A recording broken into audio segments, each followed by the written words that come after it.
Good afternoon, everybody. I'm Andy, and welcome to today's Team Kentucky update.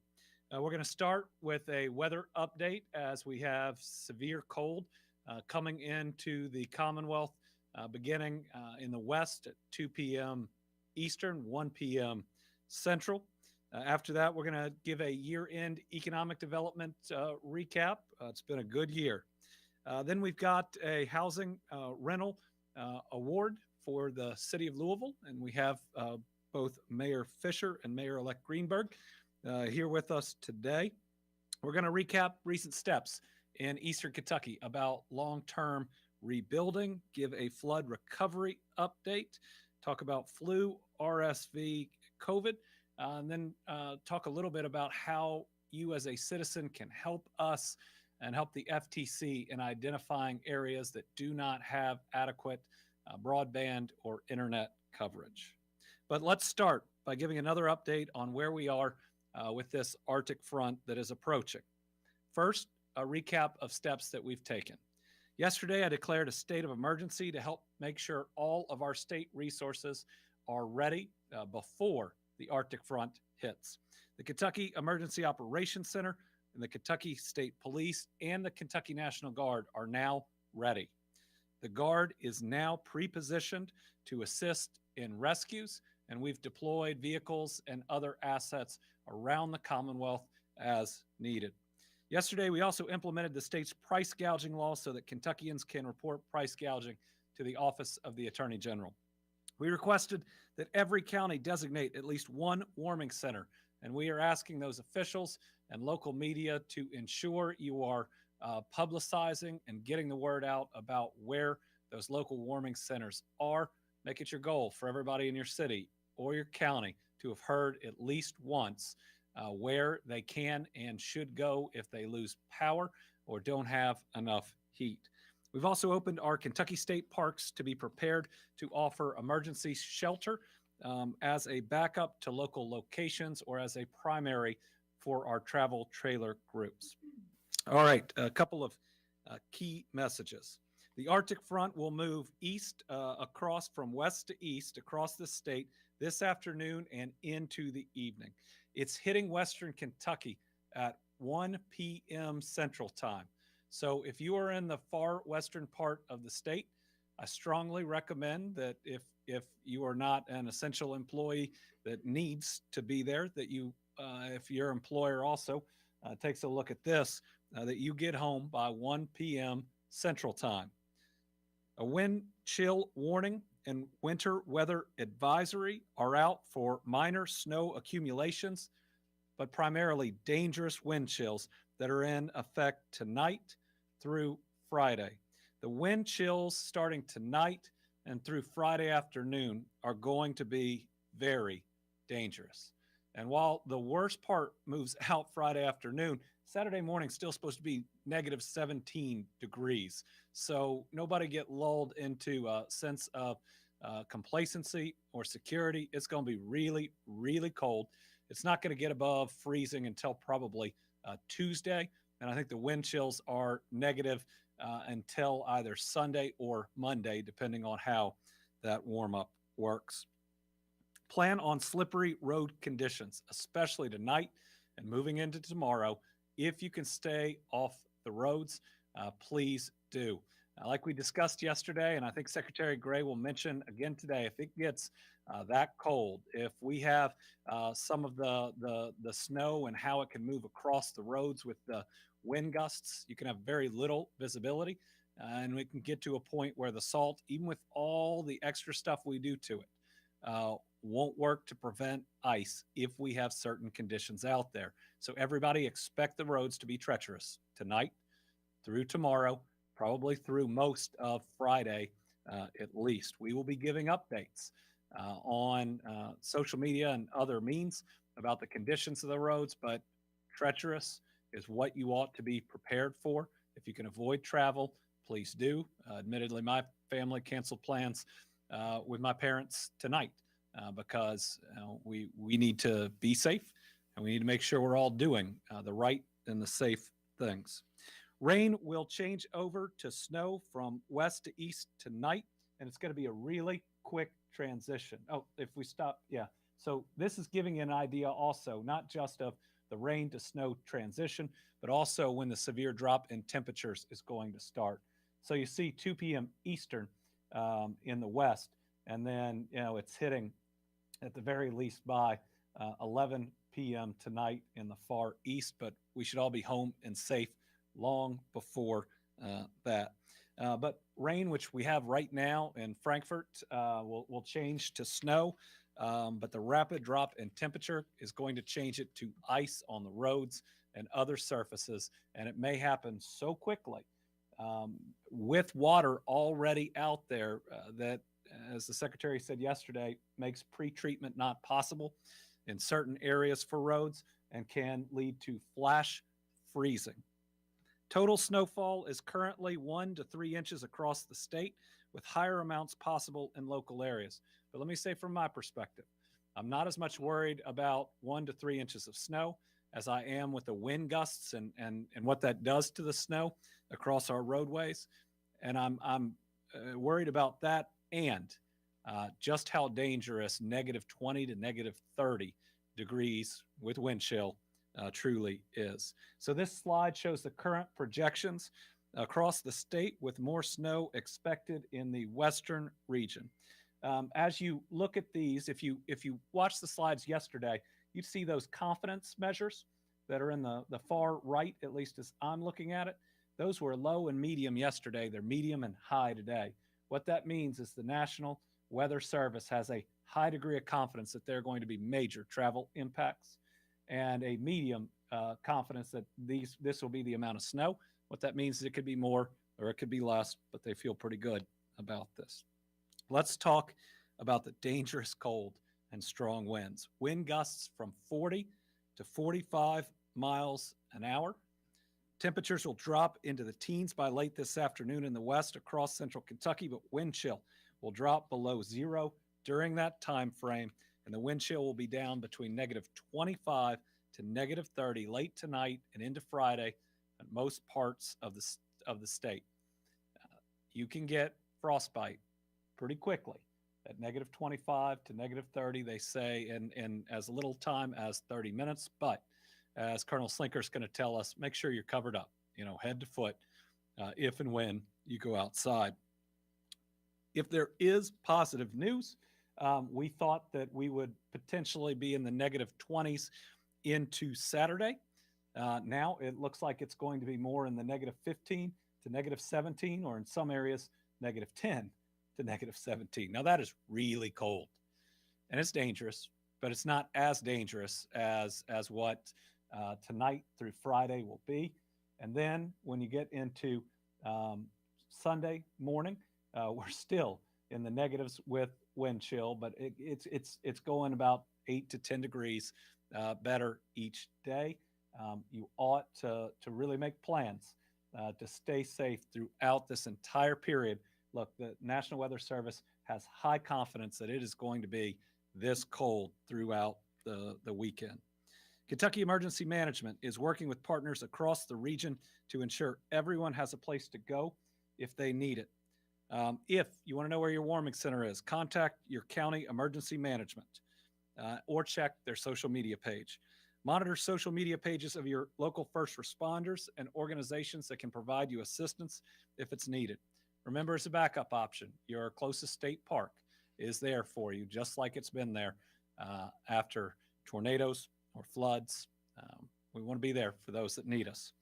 For our families in Eastern Kentucky currently in travel trailers, we've got Jenny Wiley and Buckhorn ready for them and a very extensive plan to check on them.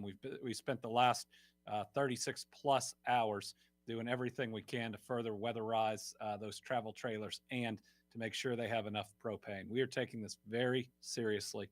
Regular checks on the individuals, means in place if we have to evacuate everybody.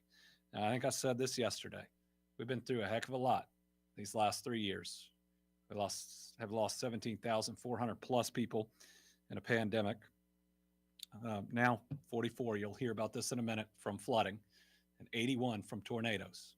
I don't want to lose one person due to this cold. But folks, if we don't take it seriously, we will lose loved ones. Final thing before I turn over to Colonel Slinker, make your list of who to check on. Call the people you love. Call them every so often and make sure they're okay, especially the seniors in our families or in our congregations or in our neighborhoods. Make sure you're checking on them and anyone that's housing insecure. Also, make sure that you take note of the tips that Colonel Slinker is going to give you for your pets. We want to make sure that each of them get through as well. Colonel?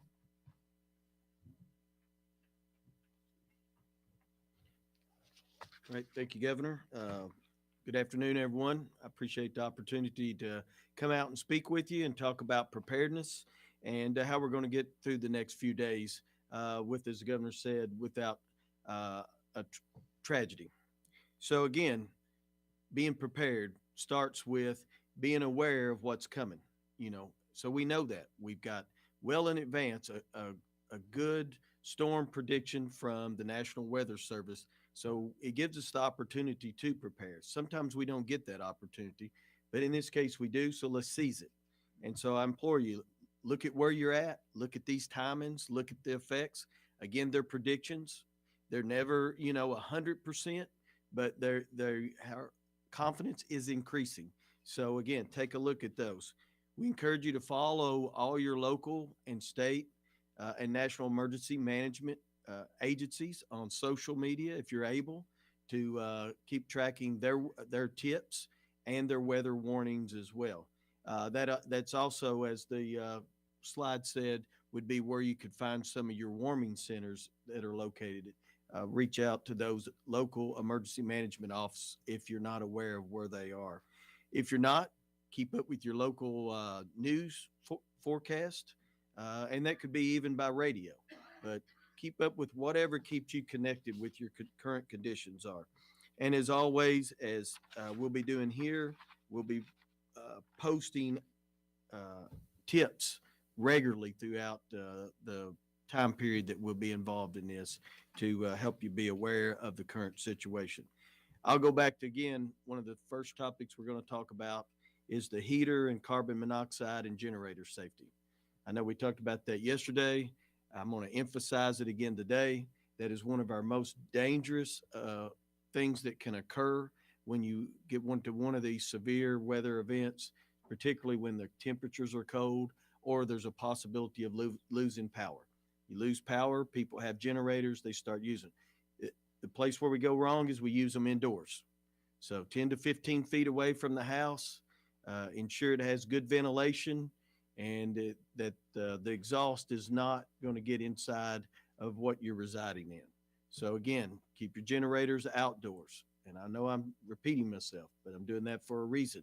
I want everyone to hear it. Portable or space heaters. Evaluate the safety precautions that come with those.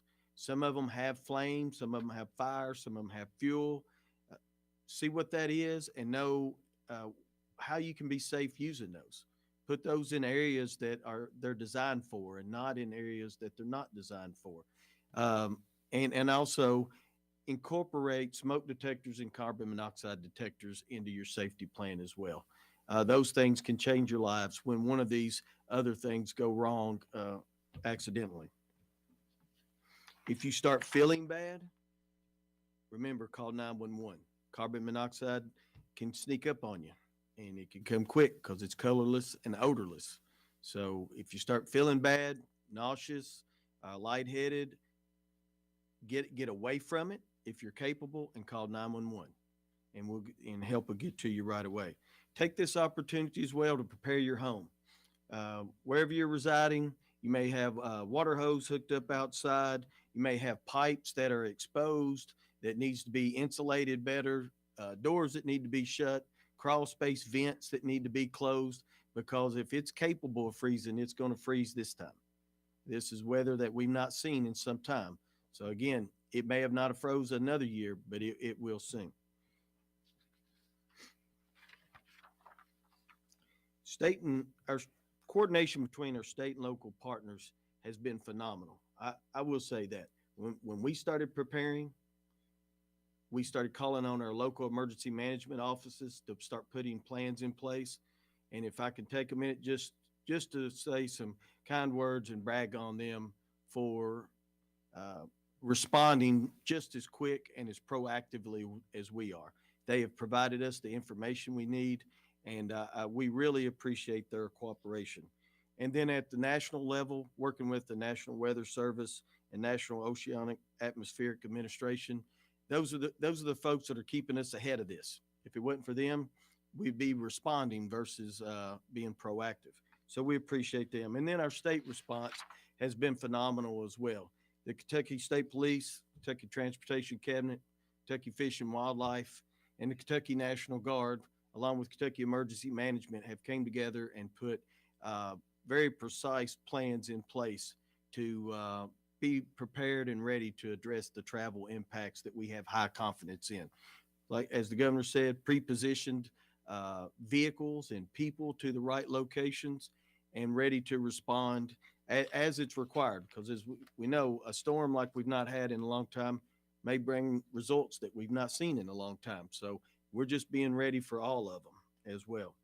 And then I'll also mention on the travel trailers. Those are people that the state is in care of right now. You know, they had some catastrophic event hit where they lived, and we've tried to respond and give them a safe and nice, warm or cool place to stay until we can, till they can get back on their feet. So it's important that we take care of them in tough times too, and we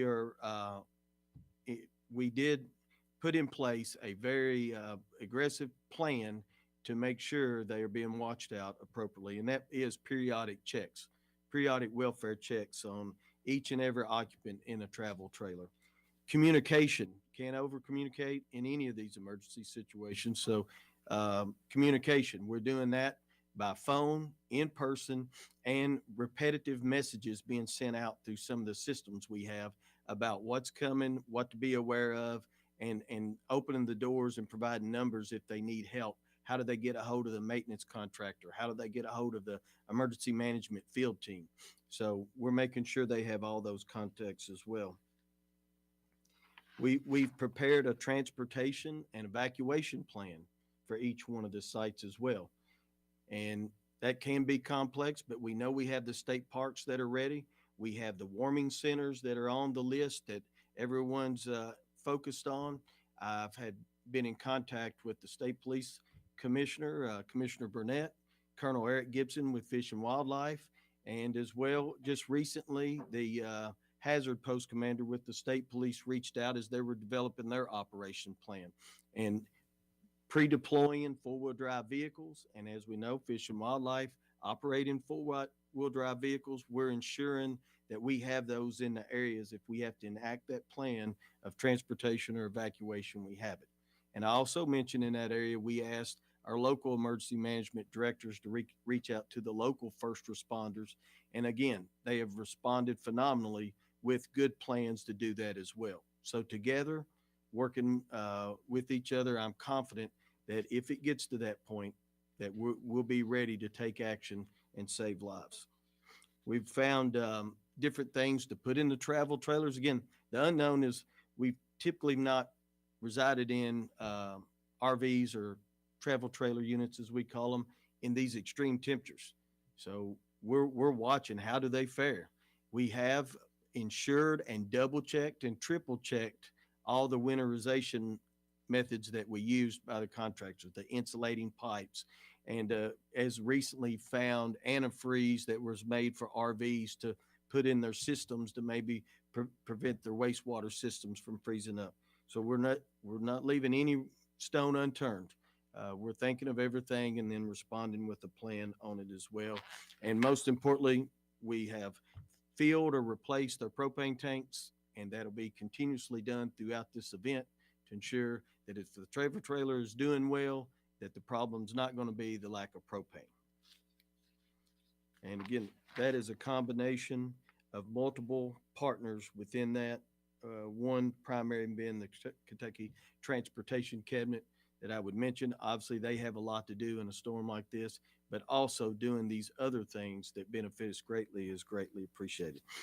That said, you know, dress for inclement weather. If you're going to go out, this evening on through Monday to Tuesday, know that the temperatures will be at a degree that frostbite is a potential. And is sometimes some of these temperatures it'll be as short as 30 minutes you could get it. So, you know, you, your children, be sure that everyone's dressed, cover as much of your skin as you can. Try to limit your exposure with gloves and scarves and hats and all those things, and just try not to be out if you can avoid that. That's the best way. Just try not to be out. But in those brief times, make sure you cover up. Of course, you know during the times that snowing and raining, water resistant clothing is nice as well. And you can always dress in layers. So if you find yourself in a place where it's getting warm, you'll be able to take some of those off until it's time to go outside again. And as the governor mentioned, we're going to mention again pet safety. Take care of your pets. Bring them inside if you can. If you're able to bundle them up, bundle them up. Clean off your paws. I was glad to see that tip as well, because when they go outside and come in, that's what's in contact with the surface. So those are some suggestions to take care of them. But we just don't want to leave those out, as many of our pets are our loved ones. And so we wanted to mention those as well.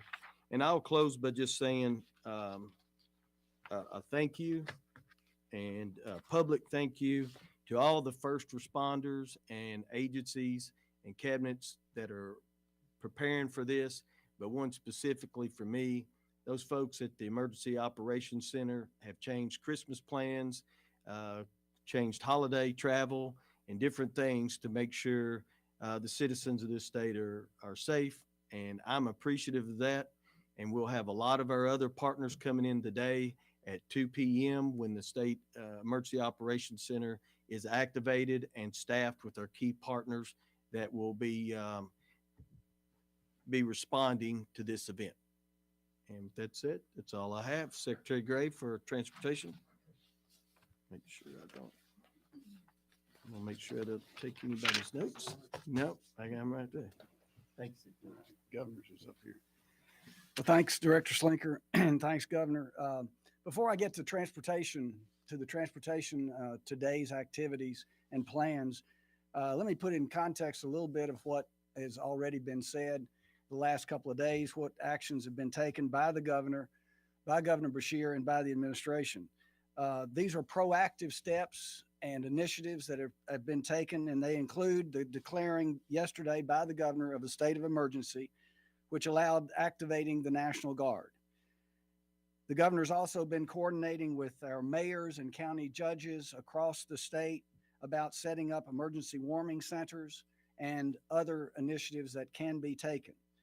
The Kentucky State Parks are being made available as backup emergency shelters.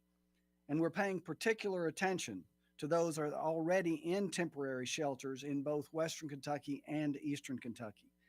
And the governor has also signed an order prohibiting price gouging during this emergency, this state of emergency. So let me now take us to where we are at the Transportation Cabinet and its initiatives today. In all 12 highway districts, the Department of Highways has 12 districts across the state, and that includes all 120 counties. And in all of these highway districts, we are closely monitoring the weather as forecasts become more clear. We have up to 2,000 employees that are available and 1,365 pieces of equipment, actually snow plows in addition to other equipment. Crews will be deployed, our crews will be deployed in stages as conditions require. We must prepare and be prepared for the long haul, and that's why managing our resources is such an important responsibility. Those in Western Kentucky will start to deploy this afternoon. Planning has been in stage for some time now. The activity will pick up, of course, moving west to east and corresponding to the track of the storm. Our highway crews will do the best they can to keep roads passable. We can only do so much. Now, I'm going to talk about that in a minute, but a lot with this deployment of resources, a lot is being planned to be done. All right, now at the height of the storm, the bitter cold will create conditions that severely limit the effectiveness of what we can do with our usual materials of salt and calcium chloride. Let me explain that a little bit more. Salt is only effective at temperatures that are around or above 20 degrees. So what we do is we routinely add calcium chloride to the salt to maximize its effectiveness, but at extremely low temperatures, even the calcium chloride takes longer to work on melting the roadway ice. Materials like this also work best during the day when the sun is out. So some of the storm, of course, the storm coming through later in the evening will compromise the effectiveness of the salt and the calcium chloride.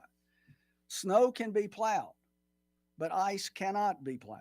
Of course, public safety and our employee safety are our top priorities, and we'll be doing all we can in both respects as it relates to the public safety and our employee safety. But we are up against some very tough conditions that bring with them some limitations. I want to give a special commendation, just like Director Slinker did to his people. I want to give a special praise to the employees of the cabinet, of the highway department. These are skilled and talented and committed employees. They are extremely loyal to their job as public servants. They are out on the front line. The governor talked about earlier how few minutes in this extreme cold and the wind chill, how few minutes there are between frostbite, between getting out and the frostbite conditions. Now, what that means is, let's say we have these, as is being predicted, these strong winds, then we could have limbs that have fallen. And our folks in the Transportation Cabinet, Department of Highways, their job is to clear the roads of those fallen limbs, which means that they're out with chainsaws. So this is what I'm just illustrating this to show what we may be up against, but how committed these folks are to getting the work done. The governor's already said it. We've lost far too many Kentuckians to extreme weather events in the past year. We don't want to lose, as he said, we do not want to lose a single person to this winter storm. And that's why we urge everyone to stay off the roads unless it is absolutely essential. If you must be out on the roads, expect delays. Be prepared for delays.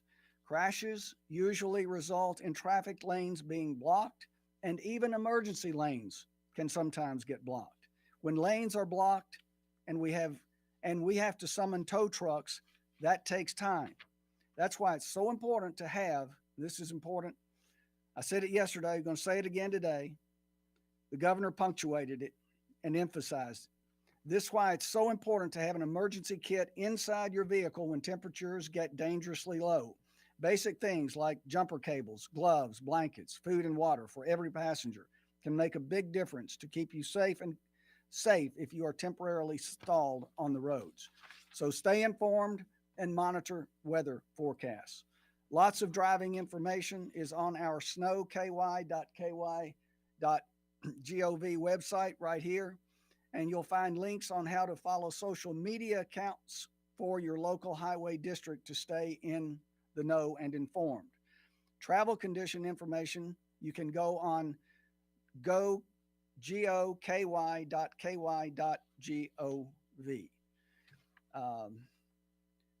Governor, I think that's it. The point is we are prepared. I want to say this. The point is we are prepared, but it could be very challenging. We are as ready as we can be for this first storm of the season. Governor? Thank you. Yes, sir. Let me make sure I don't have your stuff. No, that's it. That's All right, good. All right. Thank you to Secretary Gray, everybody at the Transportation Cabinet, Colonel Slinker, everyone at Emergency Management, everybody who's out there trying to protect people. Thank you also to our meteorologists and everybody who works in the weather, both at the National Weather Service and in local media. Thank you for getting the word out and keep going. We're now going to move towards the more traditional Team Kentucky update. So today, I'm excited to recap the amazing year we've had on the economic development front. Our state is bouncing back from a pandemic and multiple natural disasters in a way that is setting the foundation for transformational change, future growth, and a brighter tomorrow than many of us thought was ever possible. This year, the Commonwealth saw nearly 250 new location and expansion announcements, totaling nearly $10.5 billion in private sector investment and 16,000 new full time jobs. So, not only as we wind up 2022 are we completing the best 2 year period in state history for economic development, but 2022 is now the second highest year in our history for private sector investment, trailing only 2021. And we're not just creating any jobs with these investments, we're creating quality jobs with better wages for our families. The average hourly wage for projects statewide in 2022 was $26.78 an hour before benefits, an 11.5% increase over last year. And last year had been our second highest average wage we've ever announced.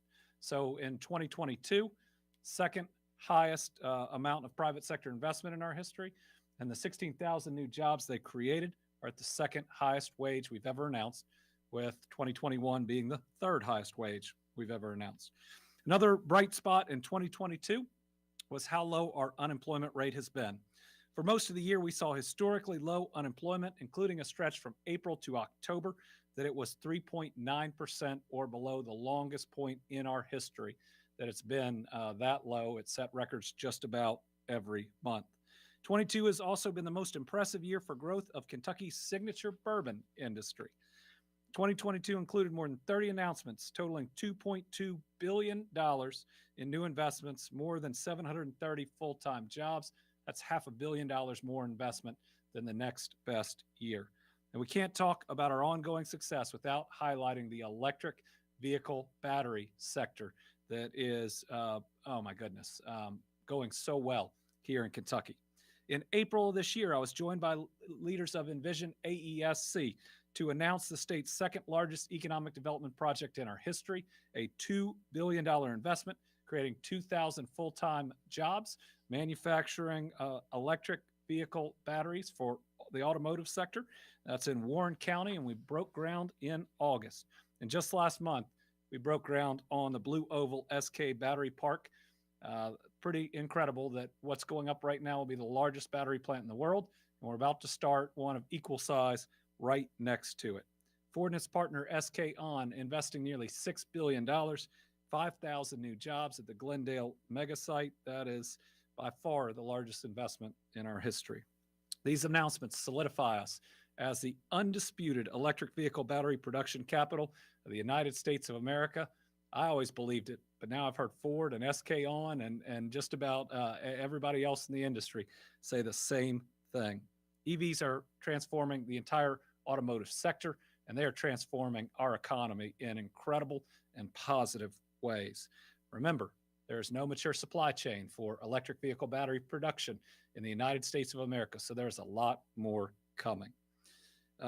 Automotive in 2022, $4.2 billion in new investment, 4,200 new jobs. Manufacturing, 9,000 new jobs, $8.2 billion, all in this last year. I want to thank the leaders of each and every one of these companies expanding or investing in us, having the confidence that we can get this done. Our national economy is transforming and changing in fundamental ways that are really exciting here in Kentucky. We've left behind now years ago ever being a flyover state ever again. Kentucky is the destination. I look forward to continuing this momentum in 2023. So while we're living in this historic moment, and it's exciting, breaking all these records, we understand that there are still people struggling out there. Now, temporary inflation has been hard. Coming out of the pandemic can be hard. There's still people that are hurting, and there's still people that are struggling. And if we can just get through this period of inflation, because it's temporary, and in fact, it appears that it is lessening, what's waiting on the other side is just incredible. A better job available for any Kentuckian that wants it than again, we've probably ever seen. So today, we're going to offer a little more help to those that need it. I'm excited to be here today with Louisville Mayor Greg Fisher, as well as Mayor-elect Craig Greenberg, at Christmas time to announce some good news for our families in Louisville, also at Hanukkah time. Since day one, our team, Team Kentucky, has been committed to helping address the challenges our families worry about once they get their kids in bed, sit down at their kitchen table, and exhale. Those are things like having a good paying job, making sure they have access to affordable health care, that their kids are getting the best education, and that they have a safe and warm place to call home. Today, we're going to provide a little hope during this special time of year to those who are still in need by announcing that the state is reallocating $38.2 million in federal funds to help keep Jefferson County families safe and in their homes. All right. Early on in the pandemic, we worked together with the Healthy at Home Eviction Relief Fund. Now, and that program initially received $264 million, and it was for 118 counties. Lexington and Louisville received their own funds, but they did not receive nearly as much as we originally thought, nor nearly as much as they needed. So I'm proud as of today with this new investment that the state has now sent an additional $92.2 million to help Louisville families. Team Kentucky's now helped 50,800 households and issued more than 69,000 payments to help folks that are in need.